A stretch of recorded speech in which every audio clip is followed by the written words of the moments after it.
निजी स्कूलों की भारी फीसों ने वालिदैन को एहतजाज पर मजबूर कर दिया। बच्चों के अहले खाना ने 10 से 20% तक इजाफे के खिलाफ शारा फैसल पर एहतजाज किया। बैनर उठाए परेशान वालिदैन ने एक निजी स्कूल को घेरे में ले लिया। बैनर्स पर हम एटीएम मशीन नहीं जैसे दिलचस्प नारे भी दर्ज थे। प्राइवेट स्कूल्स जो हैं वो एवरी ईयर अपनी स्कूल फीस इंक्रीज़ कर रहे हैं और वो इंक्रीज़ 15 से लेकर 23% तक है। कोर्ट के अंदर हमने अपील दायर की तो केस फाइल हुआ था, उसका भी फैसला 1.5 साल से विदहेल्ड है।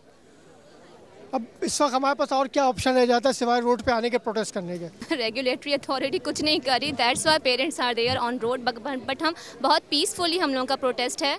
निजी स्कूलों की मॉनिटरिंग के लिए बनाया गया सिंध सरकार का डायरेक्टरेट भी फीसों में इजाफे को रोकने में नाकाम है। प्राइवेट स्कूल मैनेजमेंट एसोसिएशन का कहना है कि वालिदैन जल्दबाजी ना करें। अदालती फैसले के बाद अगर नाइंसाफी हो तो फिर एहतजाज इनका हक बनता है। डिसीजन जब आएगा, अगर कोई लॉ की खिलाफ वर्जी कर रहा है, हम एसोसिएशन के अपने तौर पर जो है उसको इम्प्लीमेंट कराएंगे। एहतजाज के दौरान एसोसिएशन और वालिदैन के दरमियान मुज़ाकरात हुए। फैसला ये हुआ कि अदालती हुक्म आने तक फीसों में 5% इजाफा किया जाएगा, जिसके बाद मुजाहरा खत्म कर दिया गया।